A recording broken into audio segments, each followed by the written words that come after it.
여러분들도 잘 아시는 바와 같이 소비자 물가 상승률이 금년 상반기에 이어서 7, 9월 중에도 물가 안정 목표인 2.0%를 0.5%포인트 초과하여 하회했습니다.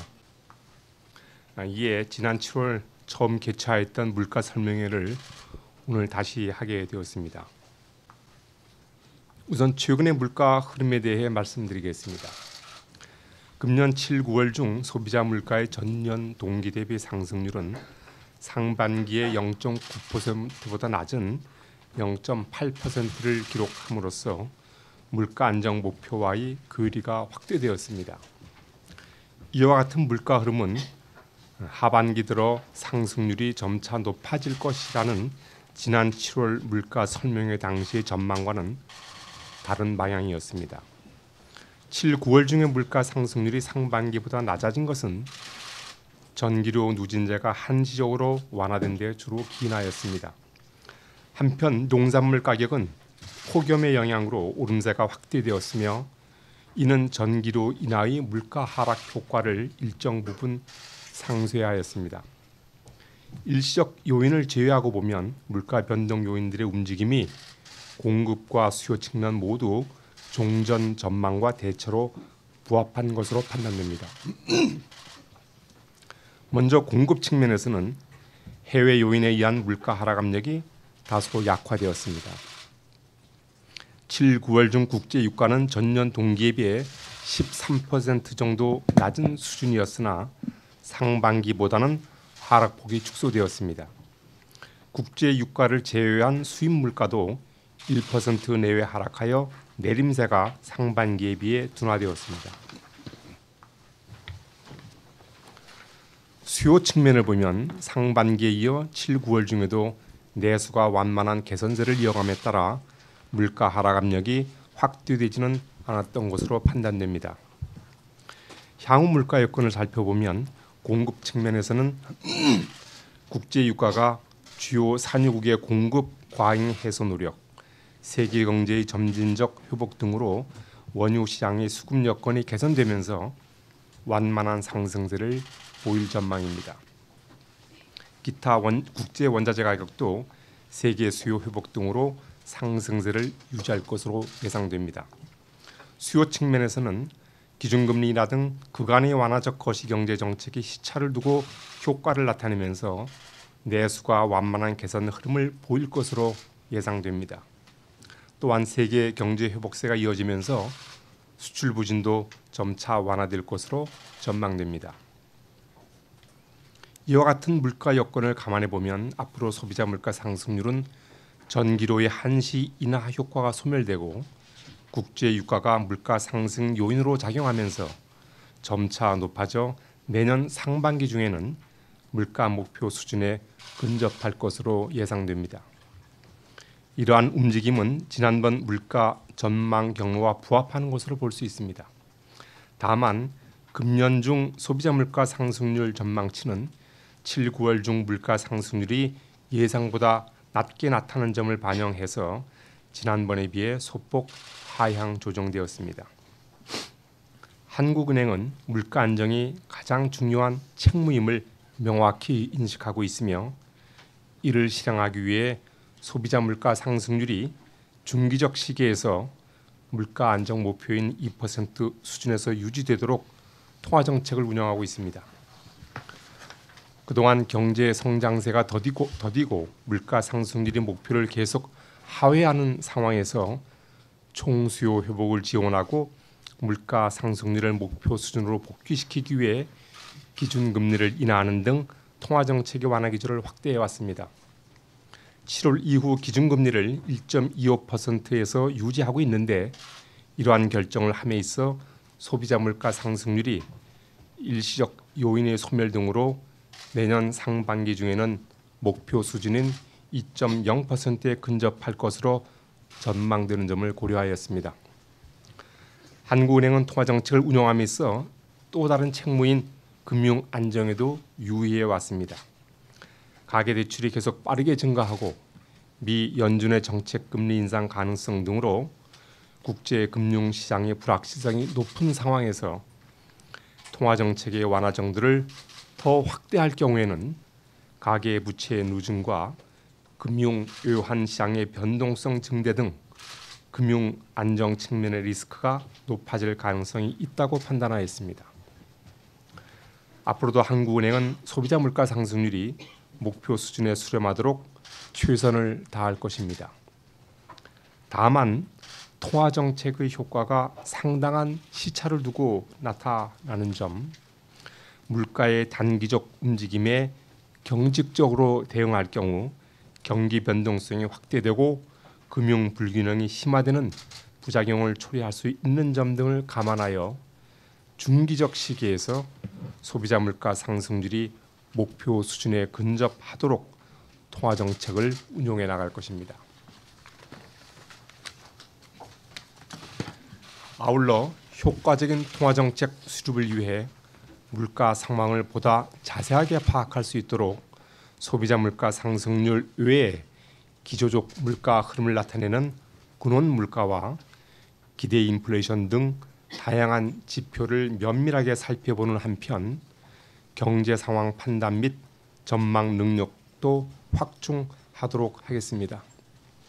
또한 기대 인플레이션 형성에 중요한 역할을 하는 체감 물가가 공식 물가와 다른 경우가 많다는 점을 고려하여 이와 관련한 경제 주체와의 소통을 강화함으로써 기대 인플레이션 안정을 도모해 나갈 것입니다.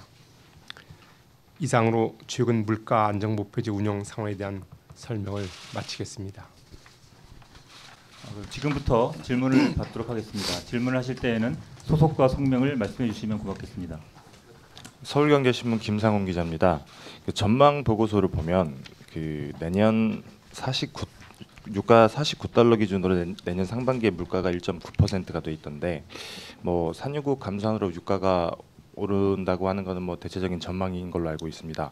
사우디 에너지 장관도 연말에는 유가가 60달러까지 갈 수 있다는 말도 했는데요.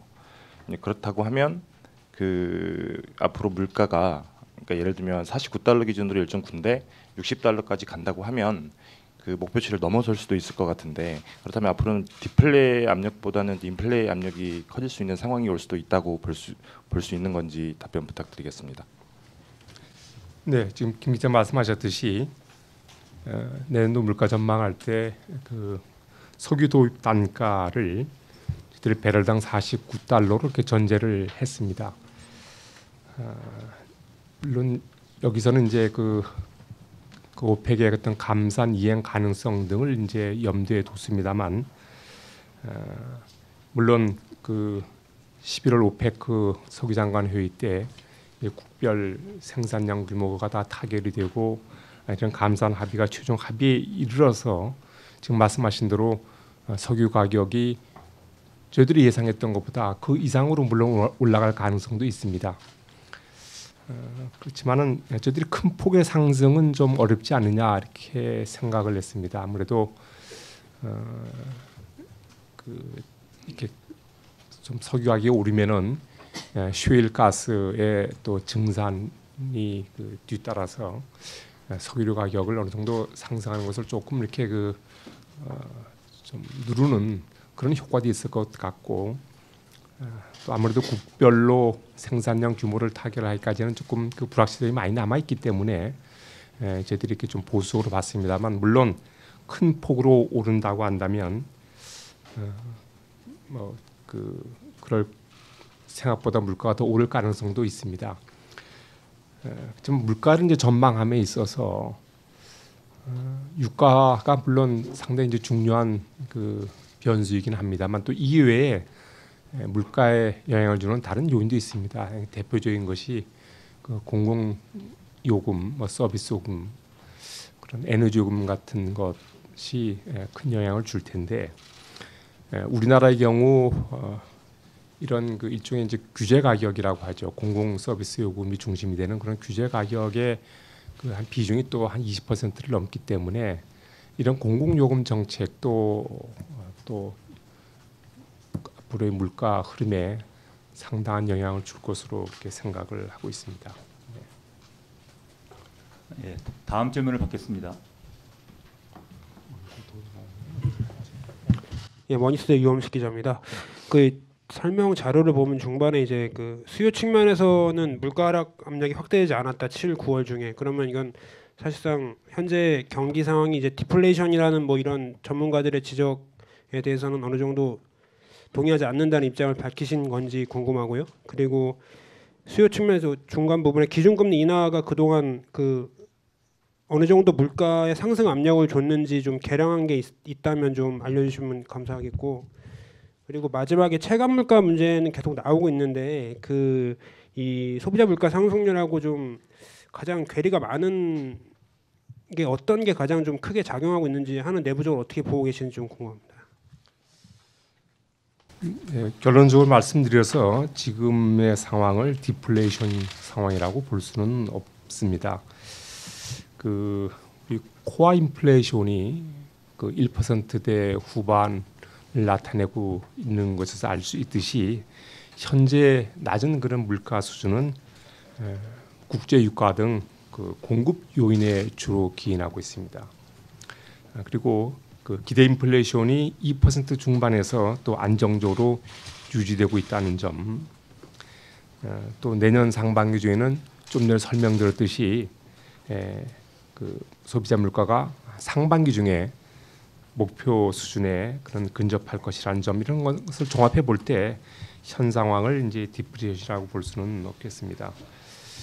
그리고 이제 금년에 2.7% 성장, 내년에 2.8% 성장, 이 수준은 이 우리나라의 잠재 성장 수준이 전반적으로 이렇게 하향 추세에 있다는 점을 이렇게 감안해 보면 2.8%의 성장은 또 잠재 성장률 수준에서 크게 벗어나는 그런 것은 아니다. 그래서 수요 측면에서의 물가 하락 압력도 크지 않은 것으로 저희들은 판단을 하고 있습니다. 기준금리 하락 효과는 저희들이 물론 이제 그 모형적으로 저희들이 계량 분석하면은 금리 그 하락에 따라서 물가의 어떤 상승 효과가 이렇게 계량적으로 분석된 게 있습니다만, 그 구체적인 수치는 제가 종무에 다시 설명을 드리기로 하고, 네, 이제 체감 물가의 괴리를 말씀하셨는데, 최근에 이제 농축수산물 가격이 급등을 하고 또 주거비가 그간 큰 폭으로 상승함에 따라서 일반 국민들이 체감하는 물가 상승률이 공식적인 소비자 물가 상승률에 비해서 매우 높은 것이 사실입니다. 그 체감 물가가 이제 높게 느껴지는 것은 그 좀 아무래도 구입 빈도가 높거나 또 최근 구입한 물건 가격에 보다 민감하게 반응하는 경향 등이 이제 좀 영향을 줬을 거고, 또 경기 회복 지원으로 소득 여건의 개선이 좀 미흡한 것도 체감 물가를 높이는 한 요인일 것으로 저는 이렇게 분석을 하고 있습니다.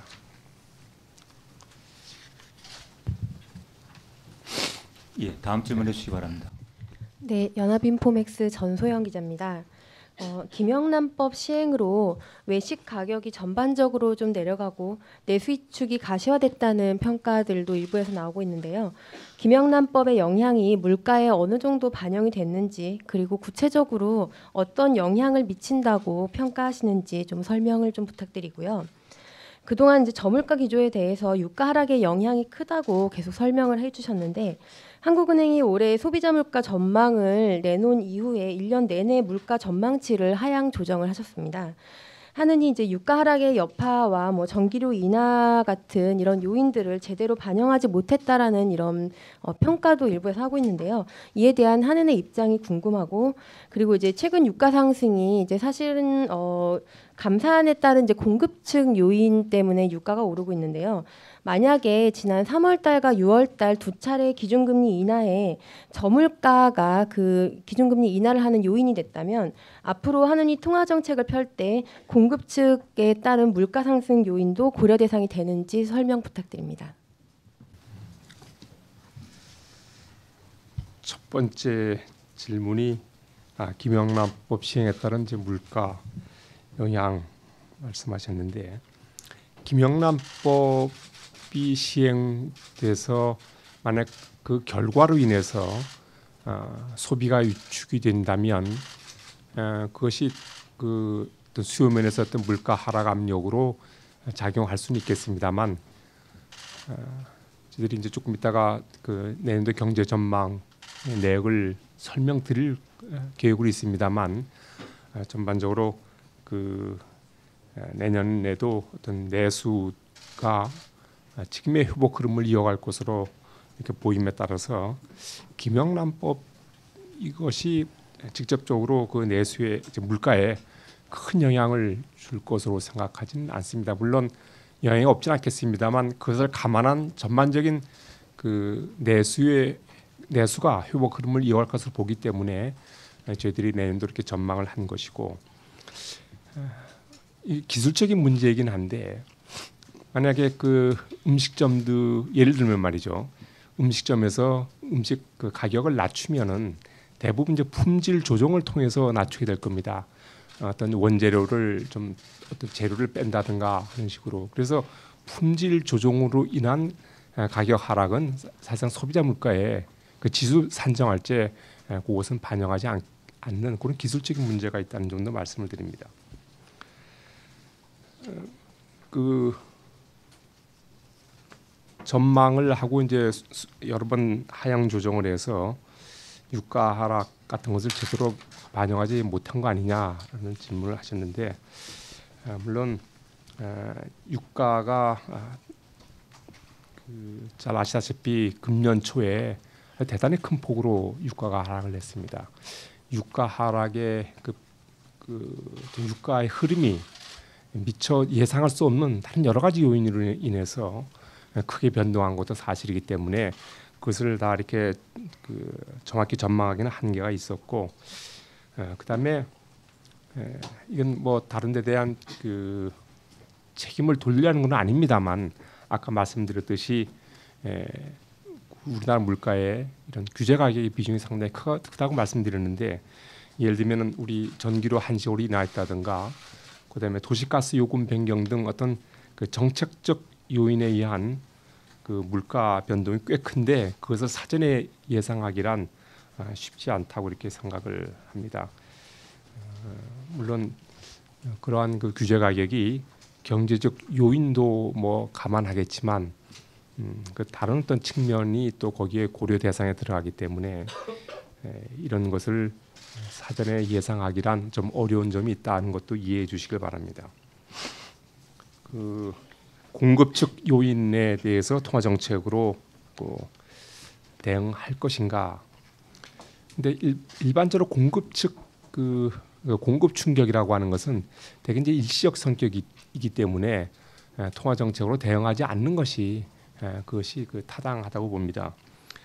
그렇지만 그 공급 측 충격이 오래 지속이 돼서 그것이 기대 인플레이션에 영향을 준다고 한다면 그때는 무슨 정책적 판단에 하는 고려사항이 될 수 있다고 봅니다.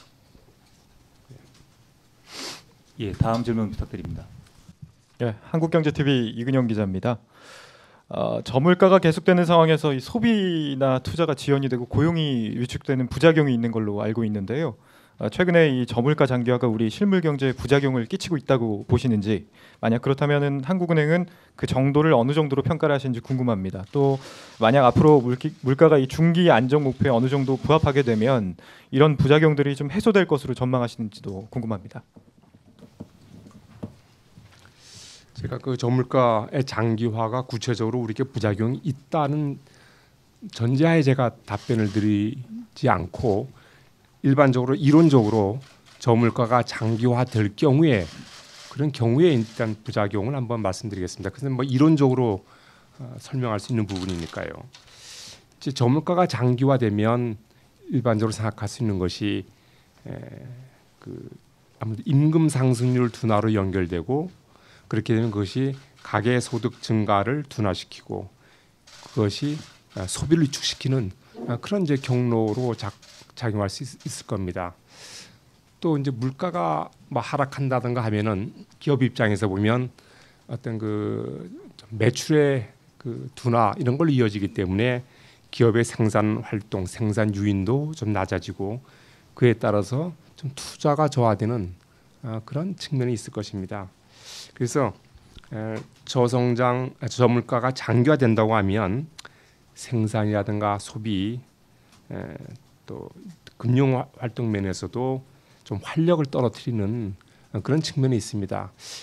그렇지만 지금의 한국의 경우를 보면 물론 물가가 그 소비자 물가는 뭐 1% 남짓 상승을 하고 있습니다만 아까 그 어떤 기자도 질문하셨듯이 체감 물가도 상당히 좀 그보다 높은 편이고 또 근원 인플레이션이 그 1%대 후반 이렇게 지속하고 있는 거 보면 저희들이 아직 이 저물가 장기화에 따른 그 이론적인 부작용을 지금 당장 크게 우려할 상황은 아직까지는 아니지 않느냐 이렇게 보고 어떻든 내년에는 이 물가가 그런 공급 측 요인에 사라지면서 저희들이 목표한 수준 2%에 근접할 것으로 이렇게 예상을 하고 있습니다. 예, 다음 질문 부탁드립니다.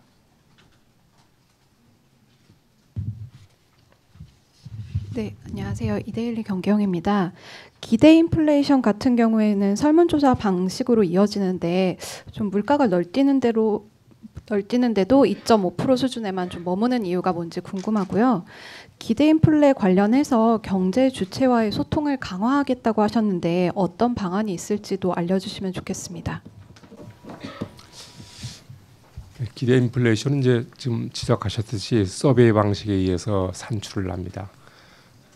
되게 응답하는 사람들은 아무래도 본인 느끼는 물가, 아까 말씀드린 체감 물가의 영향을 받아서 서베이에 응하기 때문에 지금 이런 소위 지표상으로 발표되는 그런 물가와 달리 체감 물가는 좀 체감 물가에서 파생된 그러한 기대 인플레이션이 높은 수준이고 그 이유는 제가 좀 전에 이제 말씀을 드렸습니다.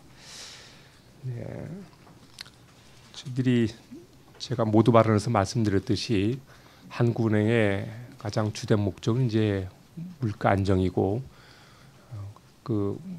우리가 국민들에게 약속한 대로 물가가 그 목표 수준에 수렴하도록 하는 방향으로 통화 정책을 이제 운용하도록 되어 있습니다.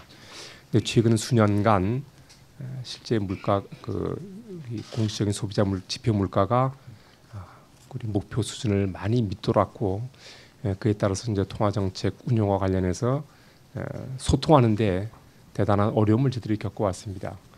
그래서 앞으로는 이제 저희들이 물가 상황에 대한 어떤 좀 변동 상황, 흐름, 그다음에 그 변동의 원인 그리고 앞으로의 어떤 흐름 그에 따른 통화 정책 방향 같은 것을 꾸준히 저희들이 좀 설명을 함으로써 저희들이 우리 설립 목적 맨데이트에 맞게 통화 정책을 운영하는데 국민들이 이해할 수 있도록 이렇게 노력한다는 점을 말씀을 드립니다. 그리고 조금 전에 아까 기준금리 인하가 물가를 얼마큼 높이는데 영향을 줬느냐.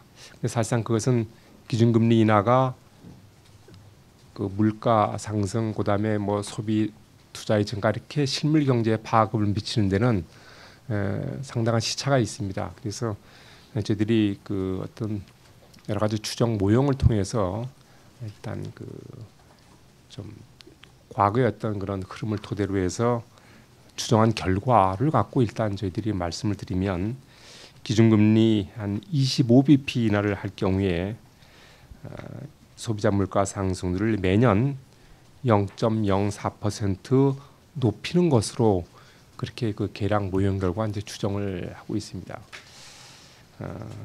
그래서 지금 우리가 기준금리를 제가 총재 취임하고 2014년 이후로 보면 5번 인하를 했는데 그것이 이제 쭉 누적되면서 이제 소비자 물가를 상승하는데 상승 요인으로 작용을 한 것으로 저들은 판단하고 있고 구체적인 어떤 그것을 계량적으로 나타내기는 일단 저희들이 모형에 의한 요 수치로 일단은 대답을 좀 할 수밖에 없다 이렇게 말씀을 드립니다. 예, 아까 우리 조사국장이 수정을 요구했는데 기준금리 25bp 인하가 소비자 물가 상승률을 2년간 0.04%. 그러니까 2년간 매년이니까 매년 아니죠. 네, 그렇게 하여튼 나타났습니다. 예, 추가 질문 있는 것 같은데요. 네. 네, 안녕하세요. 조선비즈 김종일 기자입니다. 그 제시하신 내년 물가도 목표치에 그 날씨 변수가 포함되어 있는지 궁금한데요. 가령 이미 정치권에서는 이번에 그 폭염에 따른 그 전기료 인하에 따라서 가령 올 겨울에 한파가 오면 전기료 인하를 또 할 수 있을 것을 검토하고 있는 걸로 알고 있는데 내년에 이 제시하신 1.9%라는 목표치 물가 목표치에 전기료 인하가 포함된 건지 아니면 배제된 변수인지 알고 싶고요. 또 이게 어느 정도나 차지할 만약에 배제됐다면 이게 몇 %나 되는지도 알고 싶고 또 내년 대선을 앞두고 공공 서비스 가격이 인하될지 안 될지 아직은 알 수 없지만 이런 부분들도 고려하신 건지 답변 부탁드리겠습니다. 네, 조금 우리 조사국장이 조금 후에 제가 부연 설명을 아마 하겠지만은 그야말로 그 일반적으로 예상할 수 없는 그러한 변수, 특히 정치적인 어떤 이벤트라든가 하는 요인은 저희들이 경제 전망할 때 그것은 그 고려하지 않고 있습니다. 그 예를 들어서 뭐 한파가 우선 뭐 이렇게 이상 한파가 올지, 그러니까 일반적으로 예상하기 어렵고 그것도 그다음에 그렇다고 해서 또 전기료 문제를 이렇게 경제적인 요인 외에 다른 요인에 의해서 조정할지 않은 것은 저희들이 그 예상할 수 없는 상황이기 때문에 그런 것은 저희들이 배제를 하고 있습니다. 좀 더 설명할 거 있으면. 예, 공공요금 상승률은 뭐 지난해 예년 평균 수준 정도로 지금 반영을 한 상태입니다. 네, 더 이상 질문이 없는 것 같습니다. 그러면 이상으로 기자간담회를 모두 마치도록 하겠습니다. 감사합니다.